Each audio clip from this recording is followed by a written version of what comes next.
apa yang menjadi kunci kesuksesan Bapak dalam menjaga tanah itu baik untuk tanaman?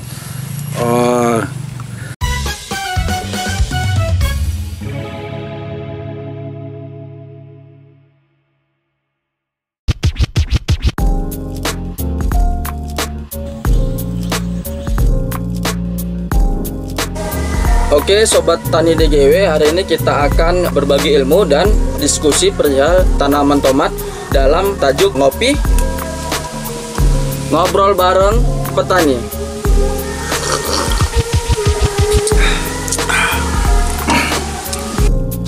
Assalamualaikum warahmatullahi wabarakatuh.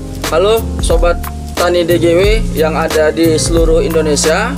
Perkenalkan, nama saya Fadli Hanani, petugas Promotion Mobile Development wilayah Sumatera bagian utara. Nah, hari ini kami akan mengadakan diskusi dan berbagi ilmu dengan Bapak Anto. Mungkin Bapak Anto bisa memperkenalkan diri dulu ke hadapan Sobat Tani DGW di Indonesia. Oke, Sobat Tani seluruh Indonesia. Nama saya Bapak Anto dari Kabupaten Agam, Kecamatan Kamamage, Kenagarian Kamang Tengah 6 suku. Oke, Pak Anto, hari ini mungkin banyak hal yang ingin kita diskusikan di tajuk kegiatan kita hari ini, yaitu ngopi. Mungkin di sini Pak Anto sudah lama bertani dan tidak hanya bertani, namun Pak Anto juga aktif di media, Pak ya. Di media berita nasional, Pak ya. Kabar nasional. Kabar nasional. Wah, jadi di sini Sobat Tani DGW, Pak Anto tidak hanya seorang petani, melainkan beliau juga sebagai penulis di media kabar nasional untuk wilayah Agam dan sekitarnya, khususnya di Provinsi Sumatera Barat. Benar Pak Anto ya? Iya, benar. Oke Pak, jadi di sini ada beberapa pertanyaan yang menjadi obrolan kita pada saat hari ini. Mungkin yang pertama, sejarah dari Bapak bertani itu seperti apa awalnya Pak? Oke, terima kasih Pak Anan. Sejarah aku bertani di tahun 2001. Terus pas aku tuh sedang kuliah itu baru coba-coba bertani. Setelah tahun 2007 aku ulangi kembali dan saya cari ilmunya gimana cara bertani sampai sekarang alhamdulillah udah ada hasil. Alhamdulillah. Itulah kira-kira sejarah saya bertani Pak Anan. Oke, ya siap Pak Anto. Jadi bertani Bapak sudah mulai dari tahun 2001 ya 2001. Pak ya. Nah Pak Anto, jadi sering kan mungkin terjadi serangan-serangan hama dan penyakit pada tanaman tomat nih kan gitu, yang sering membuat rugi petani lah pada umumnya. Jadi mungkin Bapak punya cara sendiri pengendalian hama nih Pak ya. Pengendalian hama yang sering Bapak lakukan, hama apa aja dan apa aja sih pestisida yang Bapak berikan untuk penanganan hama tersebut Pak? Hama di tanaman tomat saya yang sering menyerang itu hama kutu kebul. Kutu kebul ya Pak ya? Kutu kebul. Terus strip sama virus Gemini. Iya. Terus untuk menanganinya saya pakai demolis sama Chlormid. Memang dari Bapak Anto sendiri, dua daripada pestisida yang kita punya itu dapat mengatasi hama yang barusan Bapak Anto sampaikan gitu. Oke Pak, selain daripada yang barusan Bapak sampaikan, ada lagi nggak kira-kira hama yang menjadi musuh kita nih Pak di tanaman tomat tadi? Ya, lalat buah. Saya pakai manten. Oke. Manten saya mix sama dengan Danke. Manten dengan Danke. Itu aja yang berarti Bapak mixkan. Saya sling dengan Chlormid bisa juga. Chlormid bisa juga. Karena Chlormid ini bahan aktifnya chlorpropos sama spermetrin. Iya, Chlormid Star ya Pak ya maksudnya. Chlormid Star ya.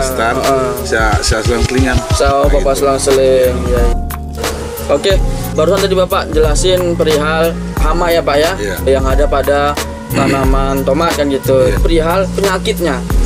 Penyakit yang sering terjadi nih Pak pada tanaman tomat, mungkin bisa Bapak jelaskan penyakit apa aja sih Pak yang sering terjadi di tanaman tomat dan penanggulangan atau solusi yang Bapak berikan untuk menyelesaikan masalah penyakit tersebut. Penyakit di tanaman tomat itu fusarium yang di bawah ya, yang di urat. Terus yang berbahaya sekali itu penyakit Phytophthora sama Sisspora bercak daun.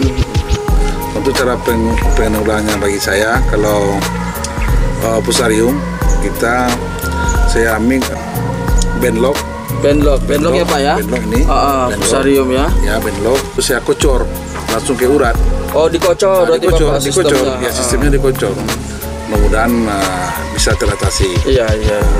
Kemudian buat Sissporanya atau Phytophthoranya bercak daun, saya menggunakan benlok ini juga. Benlok di mix sama Ventra yang mengaktif itu chlorothalonil. Iya. Akan diselang-seling sama kozeb. Oh, sama kozeb itu nih Pak ya. Oke. Buat Phytophthora bercak daun. Buat Phytophthora dan bercak daun tadi. Terus kalau kena Antranoxa, cukup aja dengan benlok sama kozeb. Benlok kozeb. Iya. Berarti benlok kita fungsikan untuk yang dia bisa meresap ke tanaman. Iya. Kozebnya yang difungsikan untuk yang bagian luar tanaman yang terserang tadi. Iya. Gitu ya Pak ya. Tambah lagi sama Corona. Iya. Karena dia ada dua bahan aktif, Astrobin sama Riponazol. Iya. Sangat bagus lah Corona itu. Sangat bagus digunakan untuk tanaman tomat. Penyakit tanaman tomat kayak akan kena Antranoxa. Iya. Jadi cukup jelas penyampaian dari Pak Anton perihal penanggulangan berbagai macam penyakit yang terjadi pada tanaman tomat, mulai dari fusarium Pak ya, terus Antranox yang terjadi pada buah, terus ada lagi Phytophthora Pak ya, yang beliau sampaikan untuk menggunakan produk-produk daripada DGW. Oke Pak, tadi lumayan panjang juga pembahasan yang kita bahas kan gitu Pak ya. Jadi sedikit ngopi lah dulu kita Pak ya, biar agak enak sedikit tenggorokan ini kan Pak.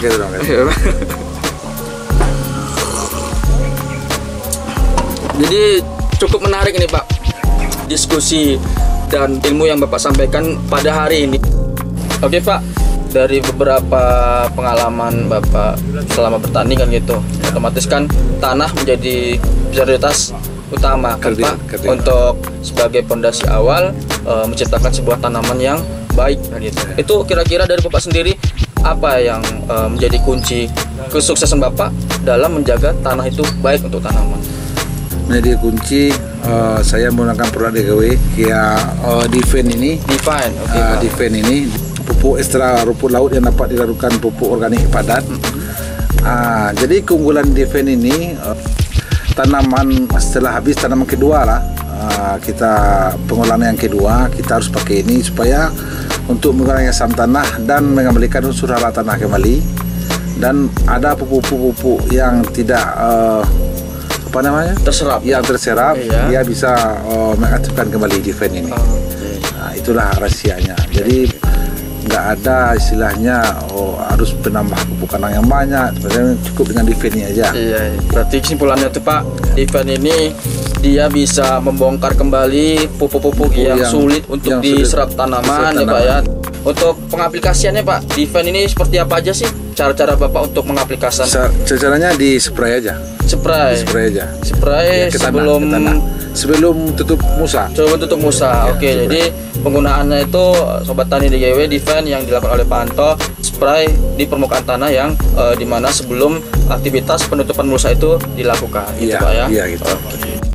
Oke, Sobat Tani DGW, di sini kita mau diskusi perihal hasil panen dari Pak Anto sebelum Bapak menggunakan produk DGW dan setelah Bapak menggunakan produk DGW. Oke Pak Nan, sebelum aku menggunakan produk DGW, hasil panen saya terutama tomat itu mencapai sekitar 3 kilo atau 2 kilo. 3 kilo itu udah bagus itu. 3 kilo ya Pak ya, per batang kita. Per batang. 3 kilo per batang dia. Kalau sebelum menggunakan produk DGW, setelah aku menggunakan produk DGW dengan penyebaran yang maksimal, pemupukan maksimal, Itu saya mencapai perbatannya sampai 8 kilo. 8 kilo Sobat Tani DGW. Rendah 7 kilo lah. 7 kilo rentang interval 7 sampai 8 kilo ya Pak ya per batangnya. Setelah menggunakan produk DGW Setelah tadi. menggunakan produk DGW. Oke, jadi kan Pak, selain daripada itu mungkin dari segi biaya modal Bapak menggunakan DGW dan sebelum menggunakan DGW itu ada nggak Pak pembedaannya? Ada ya. Okay. Itu yang lebih penting. Oke. Sebelum saya menggunakan produk DGW, biaya yang saya gunakan untuk tomat per batang itu mencapai 15.000. Per tomat 15.000 Pak. Per batang. Per batang. Setelah aku menggunakan produk DGW, kos biayanya bisa kurang sekitar 10.000 per batang. Karena produk DGW harganya terjangkau dan tidak mahal dan produknya paten semua lah gitu. Bagus lah semua. Oke, Sobat Tani DGW. Jadi beberapa kesimpulan yang bisa kita dapatkan dari Pak Anto, bahwasanya kelebihan yang dia gunakan sebelum dan sudah menggunakan produk DGW yaitu dari segi hasil per batang tanaman Pak ya, lebih banyak. Terus dari segi biaya yang dia lebih minim dibandingkan yang sebelumnya Pak ya, dan hasilnya yang dia rasakan lebih maksimal, lebih dapat untungnya selama dia bertani. Iya. Oke, Pak Anto, bisa nggak nih kira-kira kasihkanlah saran ataupun ajakan nih ke petani-petani Sobat Tani DGW yang ada di Indonesia gitu untuk lebih semangat lagi bertani dan lebih memotivasi lagi mereka untuk bertani. Untuk petani seluruh Indonesia, sebenarnya kita bertani itu bukan hal yang rendah. Kalau nggak ada petani, mungkin Indonesia ini tidak akan maju. Begitu masalahnya. Terus rawatlah tanaman itu dari pengolahan tanahnya sampai drainase sampai kita panen. Yang terpenting gunakanlah produk DGW. Kira-kira. Itu yang paling utama ya Pak. Itu yang paling utama Sobat Tani DGW. Jangan lupa untuk menggunakan produk dari DGW karena kita sudah merasakan sendiri Pak ya hasilnya seperti apa. Bagus.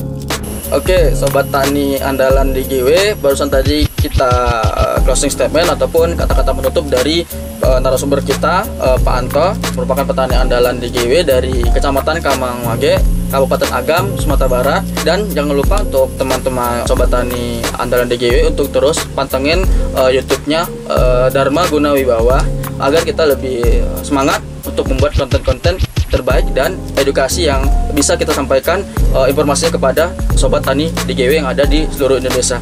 Oke, Pak Anto, terima kasih untuk waktunya. Oke, Sobat Tani, sampai jumpa kembali. DGW sukses bersama petani.